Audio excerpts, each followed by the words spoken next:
All right, this is a Braun exhaust fan control panel replacement. That's this thing right here.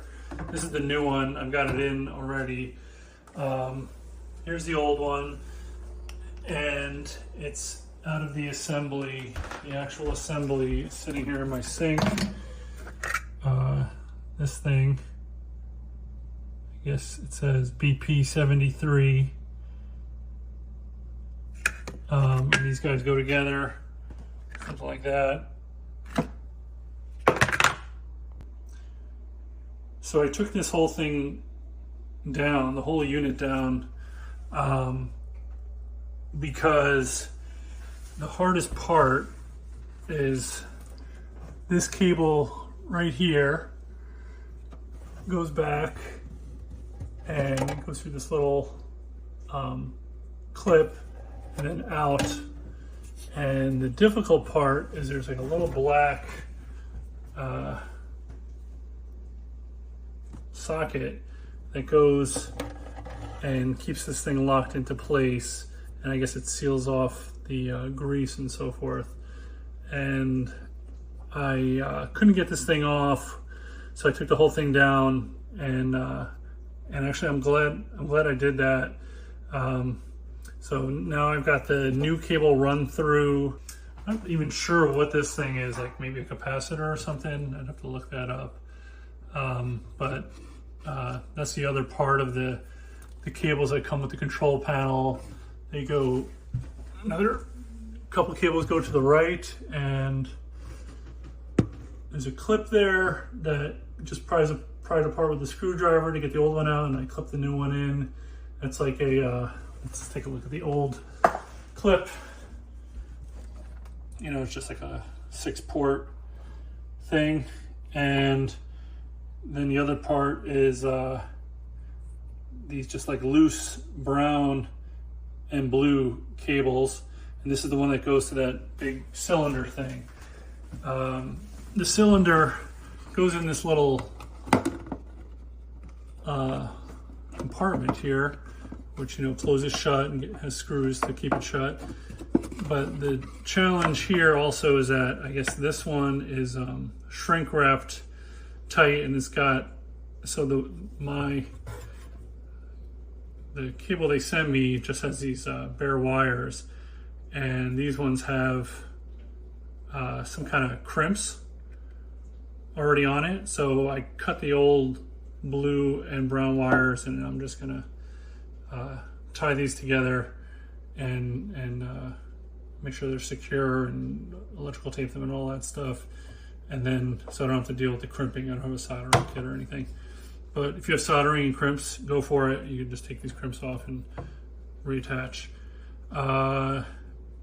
And yeah, let's see where we are. All right, there we go with some screw nuts on to keep this capacitor thing in place. I really hope it's a capacitor. That'll be embarrassing later. Whatever the cylinder is, it's connected. Tuck the wires in. All right, now we're gonna work on routing this cable. So there's a couple things. One, you got your chassis ground here. This, I left the existing, and this goes up through, and it will go through this hole here. There we go, chassis ground.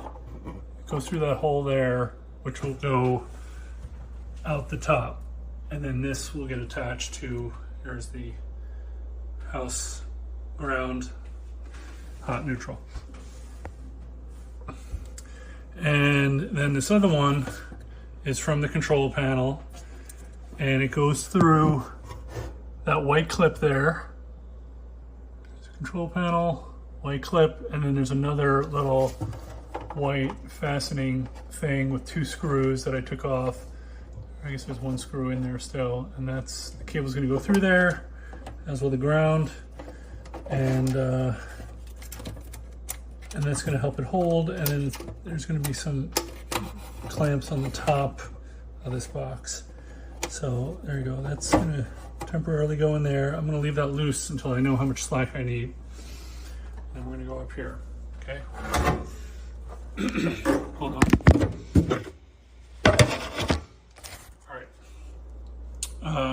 this, now you have this whole box here. So this is tricky. You got to do this in the right order. So this black clip goes first, and the smooth part goes flush with the casing. So this is going to go through the wires here. Okay. And then this box goes in place there, and then it kind of clamps down this black disc.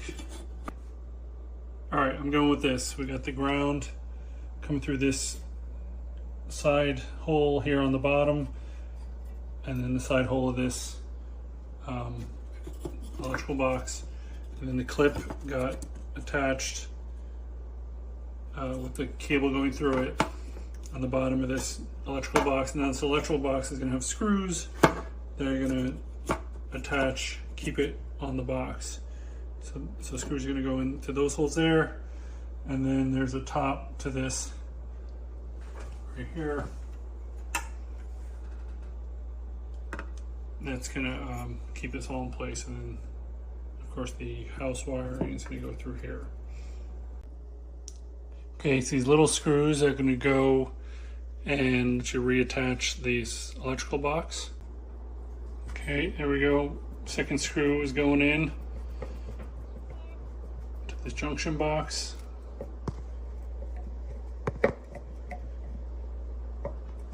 All right, now we got the lid of this box.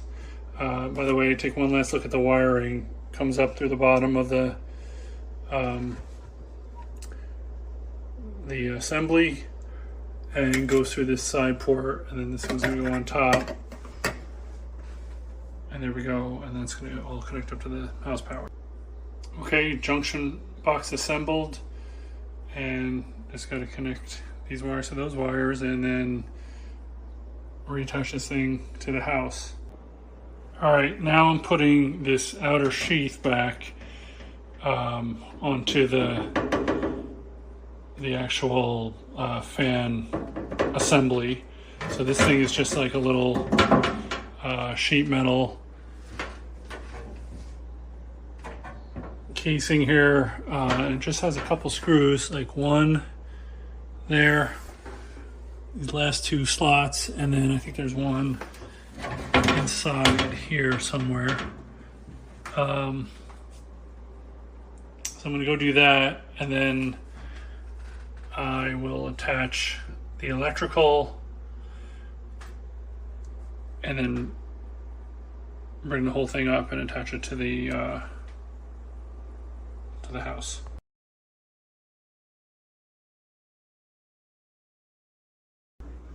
Okay, everything's back in position. Here you've got the connection to the house. There's the junction box. Very tricky to get this reattached while holding it up. It's a two-person job.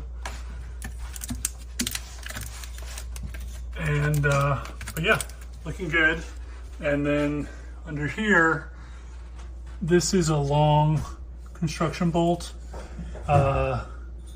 That was the first one we put in, one on each side, and there's a couple others that we're going to put in later. And then I showed you the bolt here to attach the front. In the back, this screw goes right into the wood behind it in the house. It's a pretty small screw, and that's what holds it. So there's no like bolt system like the front version of it. So you gotta like, this thing's tricky. You're putting this thing in place, and this thing's kind of hanging down, and you gotta push this up while making sure this connects properly so it gets at, the right height.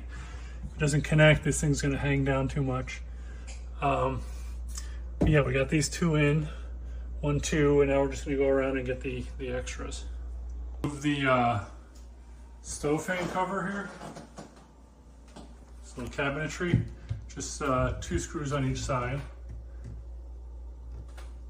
and it comes right out very easily, very light, and then goes back in if you line the holes very easily.